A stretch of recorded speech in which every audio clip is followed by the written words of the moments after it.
کمک‌های قمر متفاوت‌تر است. به خاطر برادرای خوراک شما می‌بینید پشتر، اینا فقط کمک نمیگیرن که بخورن و ما آینده پس گوش نباشن. نه، ما پروگرام داریم به نام زیرو هنگر، یعنی صفر گشنگی باید در کل جهان باشه و خصوصا در افغانستان. ما الحمدلله 2.5 خانواده داریم در کل افغانستان که اونا را ماهانه ما مواد غذایی میدیم، یعنی مصارفات خانهشان میدیم و در بدل اونا میرن یک کسب یاد میگیرن، مثل نجاری، خیاطی، موتورسازی و بعد داما اونا سر پای خود ساد میشن و محتاج کمکای نخواد بودن. به می خاطر این کمک از کدام آدرس میشه؟ از او آدرس میشه برادرایی که هر ماه به ما کمک میدن.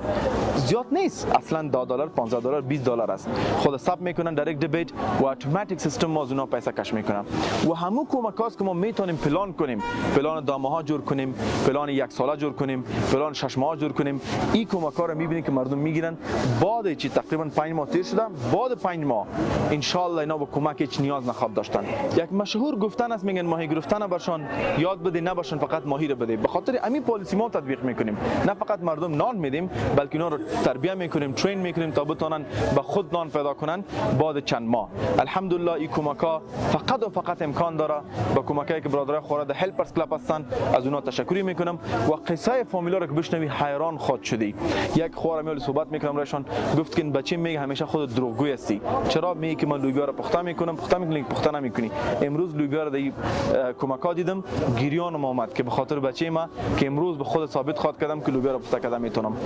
قصه مردم غربت و بدبختی که اینجا بشنوی انسان بسیار حیران میکنه و زیر سوال میاره که نخواد شد خداوند از ما سوال خواد کرد که این مردم چی کردی امرش.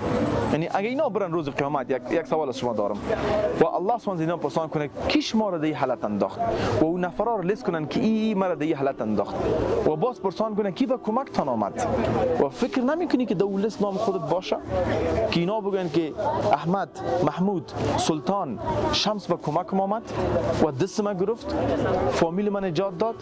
و فکر نمیکنی الله سبحانه تعالی به یک ذات غیرتی، الله سبحانه میگه شما فقیر هستین، الله سبحانه غنی است، یک غنی ذات باز غور خودت نکنه.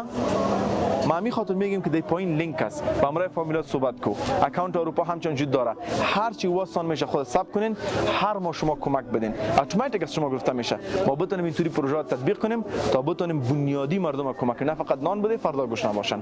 جزاک الله خیر.